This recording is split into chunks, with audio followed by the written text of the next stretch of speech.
ሰላም አለይኩም ወራህመቱላሂ ወበረካቱ። ሀባይብ እንዴት ናችሁ? ከኔ አልሐምዱሊላህ ሁሉ ነገር ሰላም ነው። ወይንም እኛ ደግሞ ቁጥራችን በርከት ያለ ነው፣ 5 ነን 6 ነን፣ ለቅሶ ቤት ሰርግ ቤት ድንኳን ምናምን ውስጥ 7 8 ሆነናልና ኦኬ አዛን ከተባለ እዚህም ጀማዓ ስላለ ጀማዓው ጋር ምን ወሰደን? ይሄ በሱስ የተጠመደ ቃልቻ የማሳነፉም ጉዳይ አንዱ ምክንያት ሆኗል።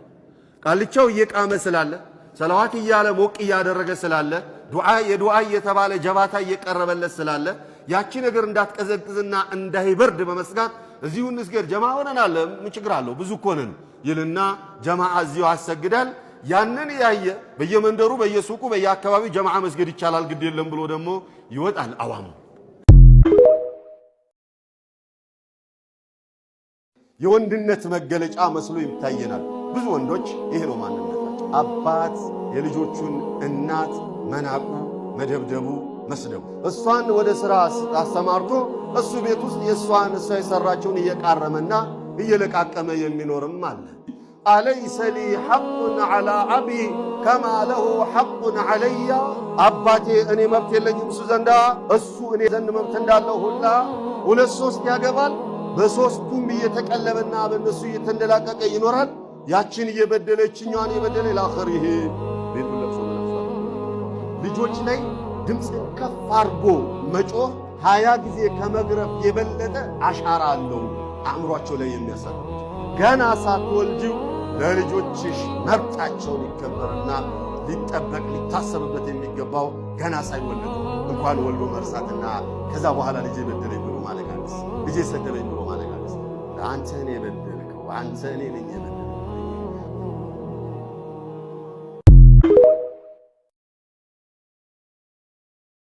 ዓሊም አልሙዓሊም ያ ሰላም ዓሊም ሆኖ ሲያቀራ ከርሞ ሲቀራ ከርሞ ሀያቱን በሙሉ በዕልም ፈጅቶ የቂያማ ዕለት የጀሃነም ማቀጣጠያ ይሆናል። አዎ ላኢላሃ ኢላላህ። ለምን ያልክ እንደሆነ አላሁ ጀለ ወዐዘን ቀርቦ ይጠይቃል። ያ ረቢ ዱንያ ላይ ቁርአን ቀራው፣ በቁርአን እንቅልፍ አጣው፣ በቁርአን ህይወቴ ባከነ፣ እየቀራው እያቀራው ከረምኩኝ። ዛሬ መቼም የቁርአን ሰዎች የሚከፈላቸው ምንዳ ብዙ ነውና ካንተ ምንዳ ፈልጌ መጣሁኝ በሚልበት ሰዓት አሉ ነብዩ ሰለዋቱ ረቢ ወሰላሙ ዐለይሂ ኩንተ ተቅረኡ ሊቃለ ለከ ቃሪዕ፣ ስቀራ የነበረው ድምፁ ሲያምር ደሞ አቀራሩ ማሻአላህ እሱ እኮ ዒልሙ ከማንም በላይ ነው፣ የማስረዳት ብቃቱ ያ ሰላም ነው ምናምን እንድትባልና ሰዎች ዘንዳ እንድትሞገስና እንድትወደስ ነበረ። ወቀድ ቂል ብሎ ተብሎልሃል። ተደነቅክ አይደል እንዴ?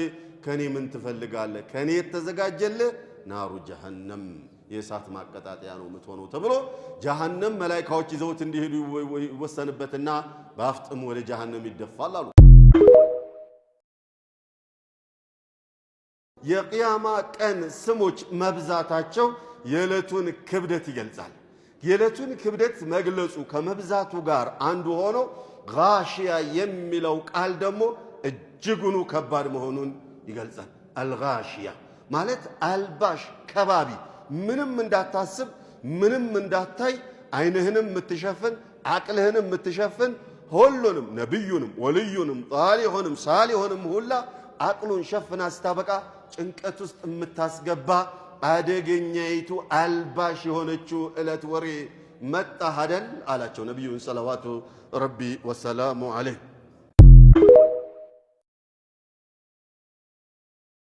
ያ ሱብሓነላህ አንዴ ጋሺያ ይላታል፣ አንዳንዴ ሐቃ ይላታል፣ አንዴ አልቃሪዓ ይላታል፣ አንዴ አጣማ ይላታል።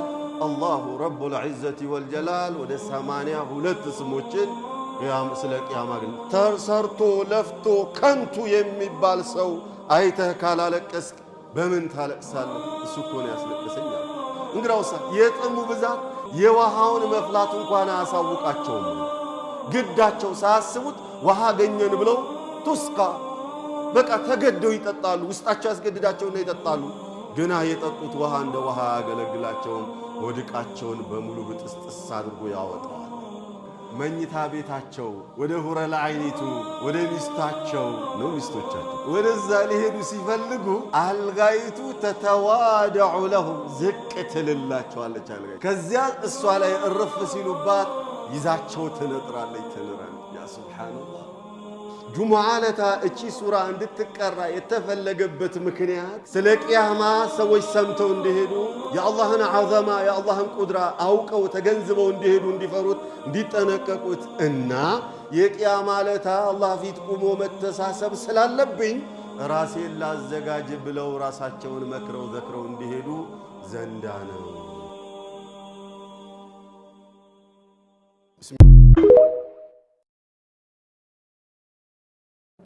እኔና እናንተ ግን ሁለተኛውን ጀማዓ እንደርስበታለን። ግድ የለም እኛ መስጂድ ላይ 9 8 10 ጀማዓ ነው የሚሰገደው። ለምሳሌ አንዋር መስጂድን ያያችሁ እንደሆነ ሰላተል ጀማዓ እየተሰገደ አስር ይደርሳል። አስር ላይ እየተሰገደ መግሪብ ይቃረባል። ስለዚህ ይሄ ሁሉ ጀማዓ ስላለ ምን አስቸኮለኝ ሱቄን ስዘጋ ስራዬን ስጨርስ ኢላኺሪ ኦር ያለሁበትን ሐል ሳበቃ ሄጄ ሰላተል ጀማዓ ስለማገኝ ብለን የምንዘናጋውን የማዘናጋትን ጉዳይ እዚህ ጋር እንድናርመው ያስተምረናል ይሄ ደርስ።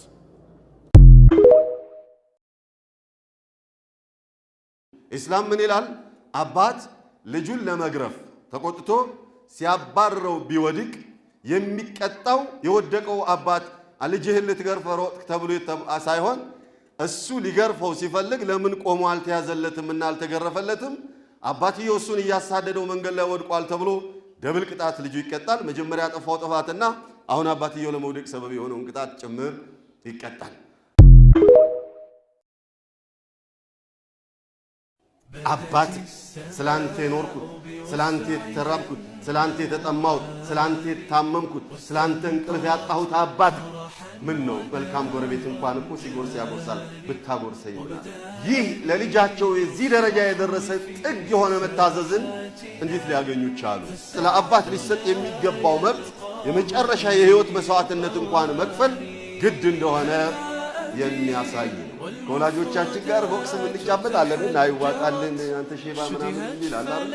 አባት ባንተ ንብረት ላይ የማዘዝ ስልጣን አለ፣ የፈለገው የመውሰድ ስልጣን አለ። አበተሁ አንተ ወዒዙና ለዱ